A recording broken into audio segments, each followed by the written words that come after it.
হ্যাঁ রূপম, এই প্রথমবার লিসনিং পার্টি যেটা আমরা দেখছি সোশ্যাল মিডিয়া জুড়ে এবং F7 রিলিজের আগে, তো এটার জন্যই আপনাকে ফোন করা, কারণ এর আগে আমরা কোথাও এখানে কলকাতায় তো দেখিনি, ভারতেও মানে আমার নলেজে নেই আমি এরকম কোথাও কিছু দেখেছি বলে।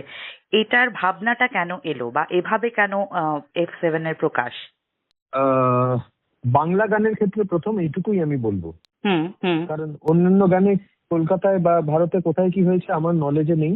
হুম হুম কিন্তু বাংলা গানের ক্ষেত্রে হয়নি এটা আমি জানি। এটা হলো সবাই মিলে একসঙ্গে অ্যালবাম শোনার যে আনন্দ, হুম আমরা নতুন অ্যালবাম বার করছি সেটা সবাই মিলে একসঙ্গে শুনতে চাই হুম এবং শোনাতে চাই।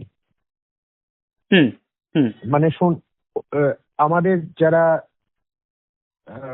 লিসনার্স বা যারা ফ্যান্স, হুম যারা হুম অনেকদিন ধরে আমাদের অ্যালবামের ব্যাপারে খোঁজ রাখেন এবং আমাদেরকে ক্রমাগত হুম প্রশ্ন করেন হুম যে অ্যালবাম কবে বেরোবে, অ্যালবাম কবে বেরোবে। হুম কিন্তু আমরা আমাদের এত ব্যস্ত, এত শোজ থাকে, এত অন্যান্য কাজ থাকে হুম হুম যে সবকিছু মিটিয়ে অ্যালবাম প্রকাশ করতে দেরি হয়।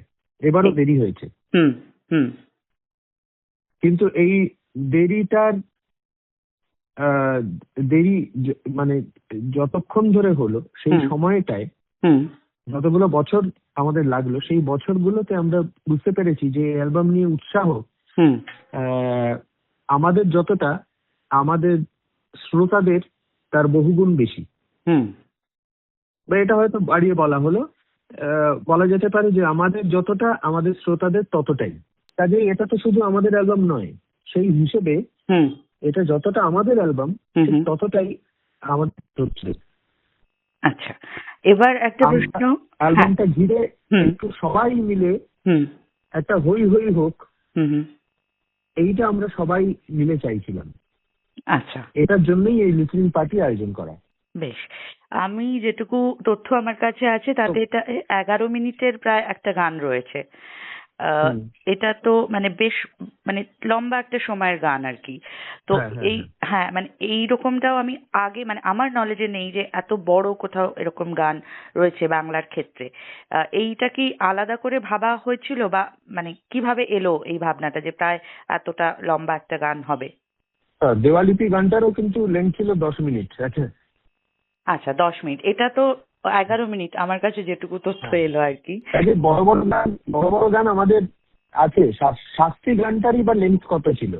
হুম। তো বড় বড় গান তো ফসলসের অভ্যেস। আচ্ছা, এটার জন্য কি হ্যাঁ, আলাদা করে এটা কিছু করতে এটা হয় না? না, আলাদা কিছু করে কিছু করতে হয় না। আমি এটাই বলতে চেয়েছি যে আজকের যুগে যখন সবকিছুই ছোট ছোট হয়ে আসছে, হুম হুম ফসলস সেই নিয়ম দ্বারা পরিচালিত নয়। হুম কারণ হুম আমি যে যে কথাটা বলে এই কথাটা বলেছিলাম সেটা হচ্ছে ফসলসের প্রথম অ্যালবামই ছিল হুম হুম কেন পরাধীন আজও আমি সময়ের হাতেতে, সে যে হুম হুম দিব্যি দিয়েছে সব সহ্য করে নিতে, কেন হুম সাহসে কুলোচ্ছে না সে বলে দিতে দাদা প্রহসন গুলো বাদ দিন। হুম হুম কাজে যুগের নিয়ম যা ডিকটেট করে ফসলস সেই অনুযায়ী চলে না, হুম, ফসলস নিজের নিয়মে কাজ করে। ঠিক। কাজে আমার একটা গানের জন্য যদি 11 মিনিট লাগে তাহলে 11 মিনিটই লাগবে। আচ্ছা। হুম। এবং এটা কোনো রেকর্ড করবার জন্য করা নয়, ঠিক ওই গানটার ওটাই প্রয়োজন। ঠিক ঠিক। আর এটা যেহেতু মানে নবম অ্যালবাম ফসিলসের, হুম, তাই তো? হুম, কাজেই হুম। সেক্ষেত্রে এই যে লিসনিং পার্টি এবার শুরু হলো, আমরা কি এক্সপেক্ট করতে পারি যে এর পরেও যখন হবে তখন এইভাবে কিছু গুণমুগ্ধ শ্রোতা বা ফ্যান বা সবাই একত্রিত হয়ে মানে রিলিজ হওয়ার একদিন আগেই সেই গানগুলোর স্বাদ তারা নিতে পারবে, এই আশাটা কি করতে পারি আমরা? আমি এটাই বলবো যে তুমি ঢালবে আমায় তোমার তৈরি ছকে, তোমার অকাত নেই। হুম, বেশ, ঠিক আছে। হ্যাঁ, কোনো কোনো ছকেই আমি বা আমার কাজ হুম বা আমাদের কাজ এটা হুম বাধা পড়বে না। হুম ফসলস ইউজুয়ালি ডোন্ট রিপিট দেমসেলস। ওকে। মানে যদি ফসলস আমি প্লোরাল হিসেবে বলি তাহলে ডোন্ট হবে, হুম আর যদি সিঙ্গুলার নাম্বার হিসেবে বলি তাহলে ডাজন্ট হবে। হুম হুম তো দে ডোন্ট রিপিট দেমসেলস। হুম হুম সবসময় নতুন কিছু করি। হুম তবে এই এই এটা যদি ভালো লাগে করতে তাহলে এটা আবার নিশ্চয়ই আমার তো ধারণা যে এটা আমরা শুরু করলাম, এবার অনেকেই এটা করবে।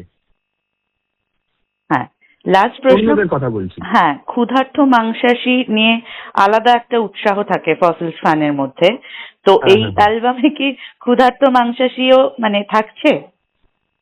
হ্যাঁ, ক্ষুধার্ত মাংসাশী গানটাই প্রায় 2 পর্বের একটা গান, তার জন্যই অতটা সময় লেগেছে। 11 মিনিট ক্ষুধার্ত মাংসাশীর জন্যই বরাদ্দ।